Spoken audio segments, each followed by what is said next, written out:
graduated in 2009, and 2 years ago I performed at spring concert with my cereal, maybe you remember.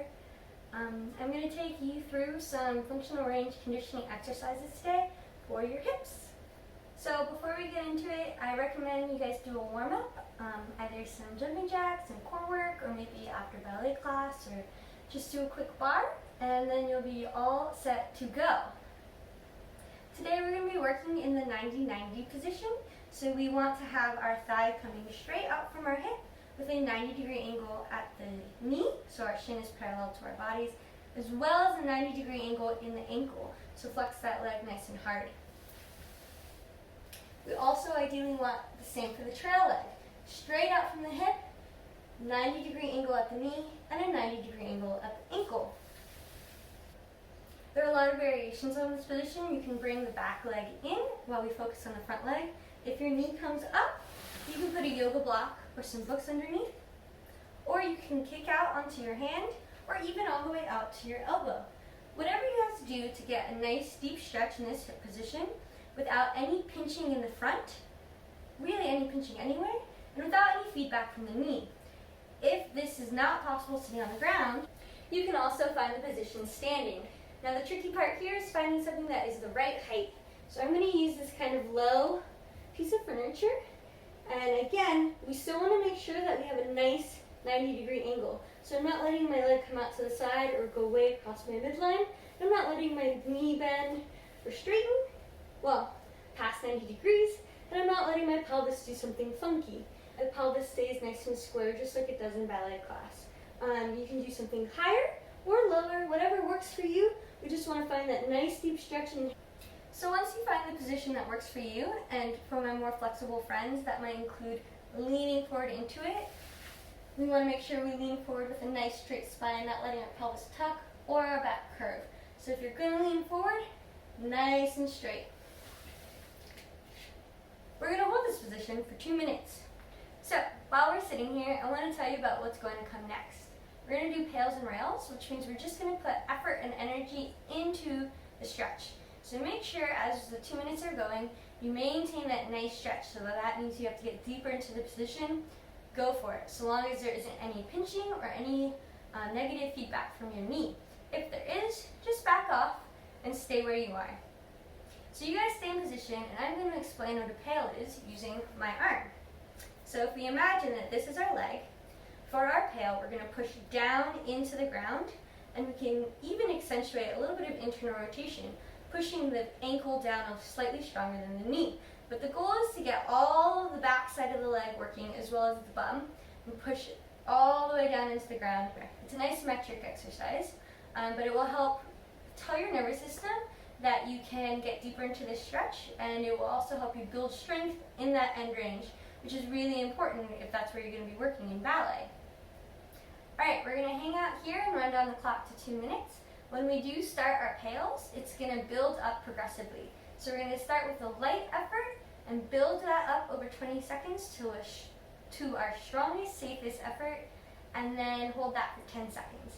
Immediately after the pail, we're going to rail, which means that we're going to go from pushing down to lifting up. We're going to stay in our body position. Everything's going to stay exactly where it is during the pail. We're going to think about trying to lift the leg up, and you can even accentuate external rotation. So think about lifting the ankle before the knee. We're going to hold that for 10 seconds, and then we're going to let go of all the energy, but stay in the position. It's very important for us to stay in the position afterwards to allow our nervous system to accept this new range of motion. All right, 2 minutes. Here we go, starting with our pail. We're going to push into the ground gradually. So starting nice and light and building up. So you should already be ramping up your energy as we've been here for about 5 seconds. It should be quite difficult, so don't go easy on yourself. Really push into the ground.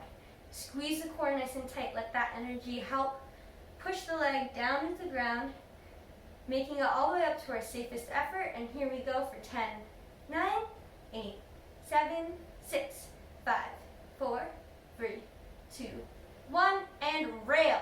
Think about lifting that leg up, externally rotating from the ankle, lifting the whole thing up. Try to activate all this on the front side of the leg. And relax Just let go of the effort, but stay in your position. Breathe. We'll stay here for about 30 seconds, and then we're going to do another round of paling and railing.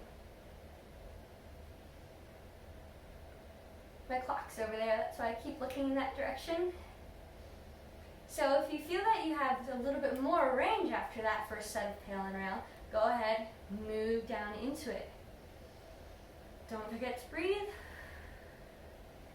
And here we go, second round, pushing down into the ground, starting out light and building up, engaging the core, making sure that you're nice and active. We've got 10 more seconds till we get to our strongest effort. In 5, 4, 3, safest, strongest, here we go. 10, 9, 8, 7, 6, 5, 4, 3, 2, 1, and rail.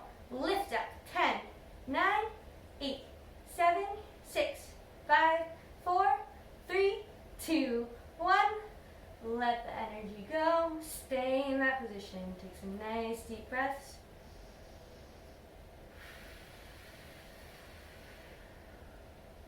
Give your system time to adjust to this position and to the strength that you're building. So while you guys get into that new range of motion, I'm going to explain our next exercise, which is called the kinetic stretch. So we're going to use the effort of pushing our leg into the floor and lifting it away to pull our torso forward and pick it back up. And it should be very, very difficult. I'm going to go a little easy so that I can talk to you guys through it, but you should be shaking, breathing. It should feel difficult. We can do the first round with our hands on the ground, but like I said, and we should start from our end range all the way down. We're going to push, max effort to lift the body up, and then pull, max effort to bring it back into that end range. You can also bring your hands out to make this, push to lift, pull to come down. So, here we go. From our end range, you can use the hands for support if needed. We're going to push, push, push, all the way up, and pull. Pull yourself down. Use those leg muscles to move your torso forward, keeping the spine nice and straight. We're not rounding in the back as we do this exercise. Coming up, pull. Actively lift the legs, pull the torso down. I'm not really going that easy on myself, it's horrible. Push, push, push, lift, strong core, pull, pull, pull, pull. And we're going to stay here at the end range for 5, 4, 3, 2, 1. Relax, and of course, don't come right out of it. Take a few breaths in this position. So you should be feeling some serious effort in your bum, as well as in the rest of your leg, as you're using the front of the leg and the back of the leg to do these exercises. If it's not making sense, just keep trying and you'll eventually build on it and get the hang of it. I'm also going to put some resources at the end of this video for you guys to check out other people who know way more than me. Okay, so now that we've done our external rotation on the front leg, we're going to do internal rotation on this trail leg. So I'll turn so you can get a better look at it. So you should not be getting any knee issues here. You should be feeling a hip stretch, but again, no pinching. Variations on this, again, we can kick out to the side either on the hand or even all the way out to the elbow. You can sit on a yoga block or some books and still do the kick out even from that seated position. We can do this one standing as well, finding something that's the right height and bringing our leg into internal rotation. The goal for this position is to feel a stretch in the hip, nice and deep. Again, we don't want any pinching and we don't want any negative feedback from our knees. For my super flexy friends, if you don't feel the stretch enough just standing up, you can turn towards that back leg as long as you're not getting any pinching or feedback from the knee. And once we find our position, of course, we're going to sit here for 2 minutes. And the clock has started, 2 minutes. Here we go.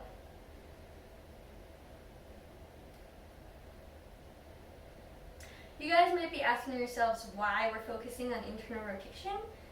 Since in ballet, we mainly focus on external rotation, also known as turnout. But it's really important to build up muscles on the inside of the leg as well.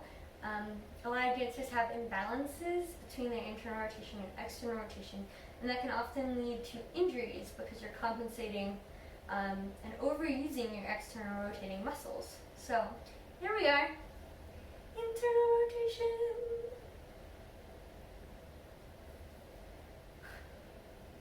Now we're just going to sit and run down the clock.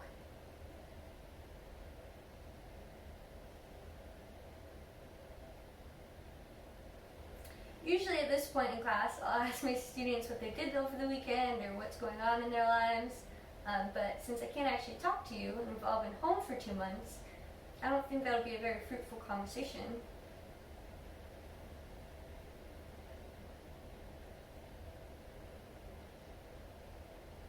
But I can tell you a little bit more about myself. So I'm a functional range conditioning mobility specialist. Quite a mouthful.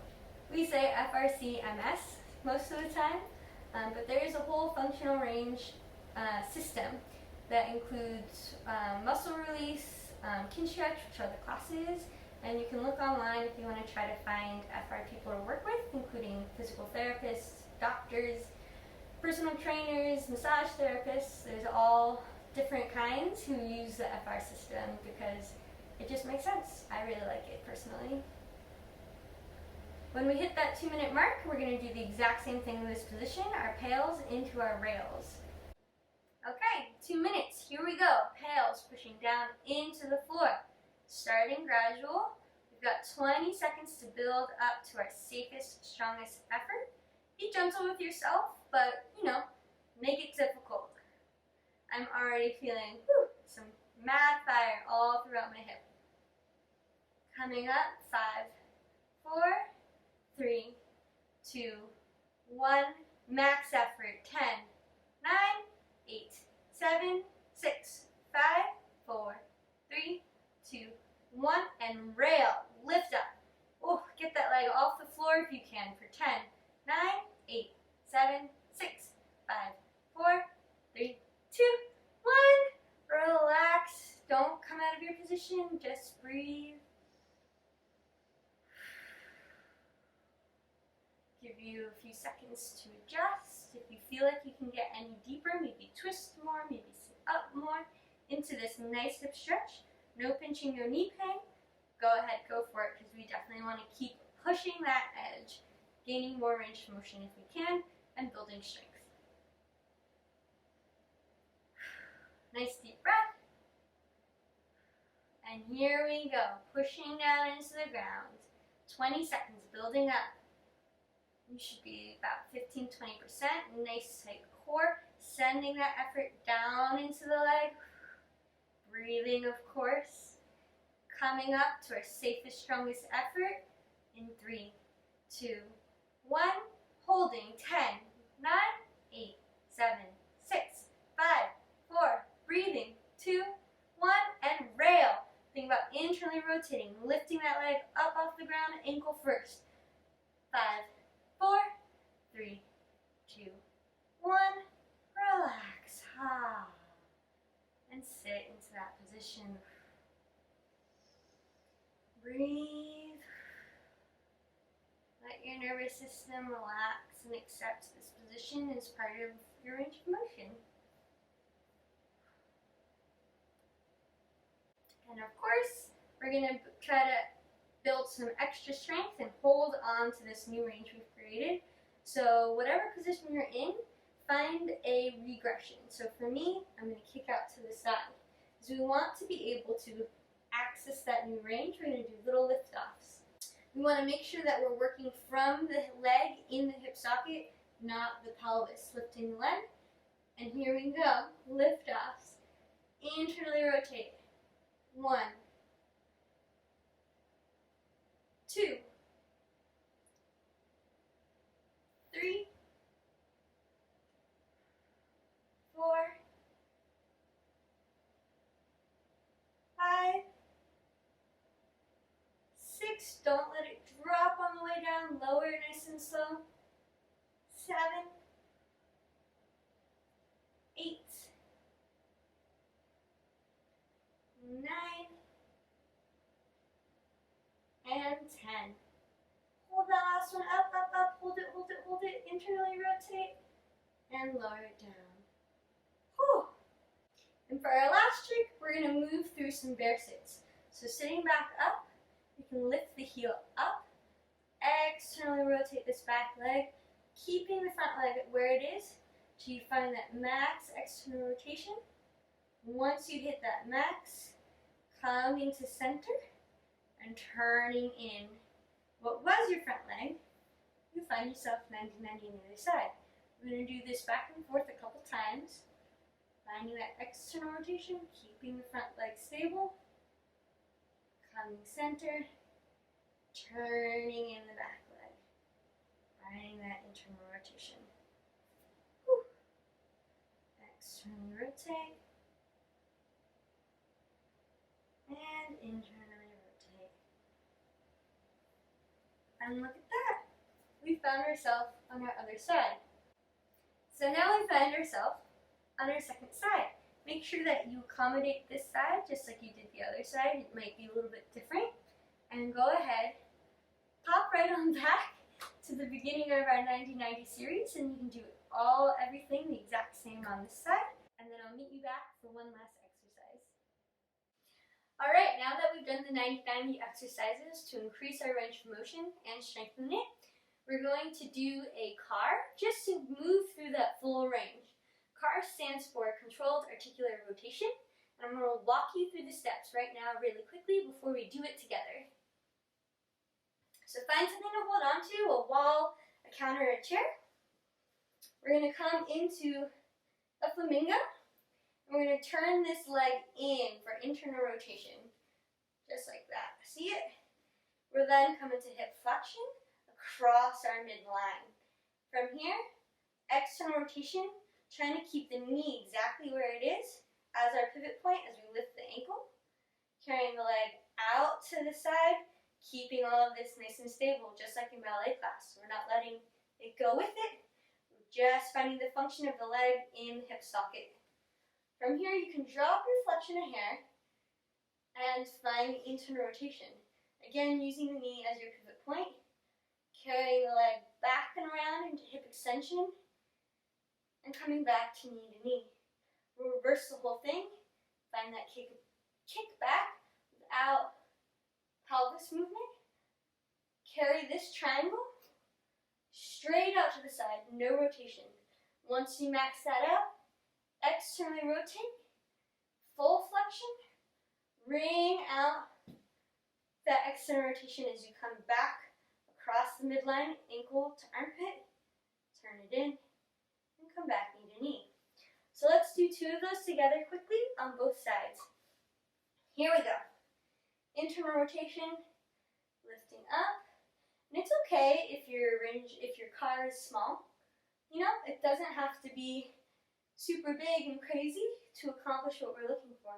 We just want to move through our full range of motion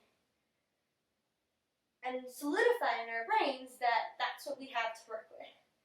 So starting our second one, externally rotating, out to the side, internal rotation, ring it out back behind you, and reversing back, out to the side, external rotation, find that flexion, ring the external rotation out as you come across your midline, internal rotation, bring it down.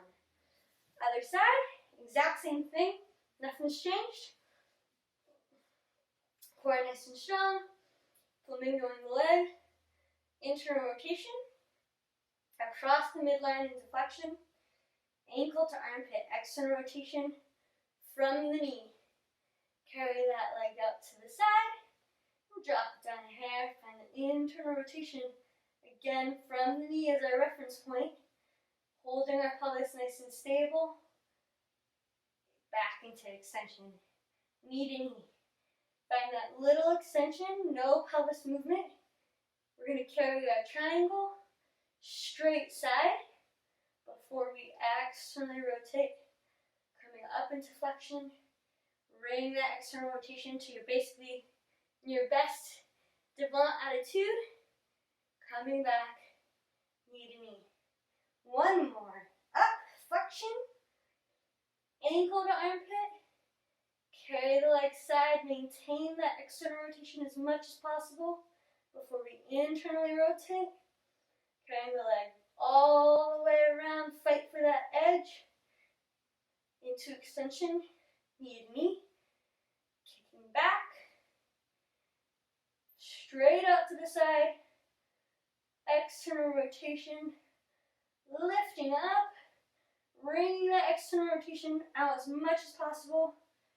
Internally rotating, coming back. All right, so there you go. Some exercises to help improve your turnout and strengthen your internal rotation as well. Like I said, I'm a certified FRC MS, but there are definitely people out there who know way more than me, and I just want to give you some quick resources.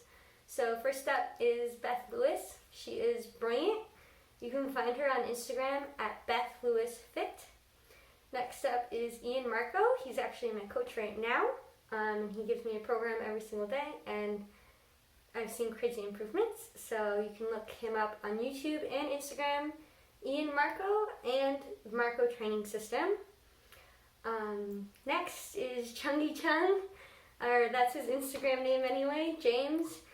Also brilliant, and they can give you like super deep dive into all of this material. And finally, my dear friend Nikki Miller. She's been teaching classes every morning on Instagram Live for a small donation or for free if you can't afford to donate. And she also has all of her videos available on YouTube. So she is at Nikki Millergram on Instagram. That's it. Thanks, guys.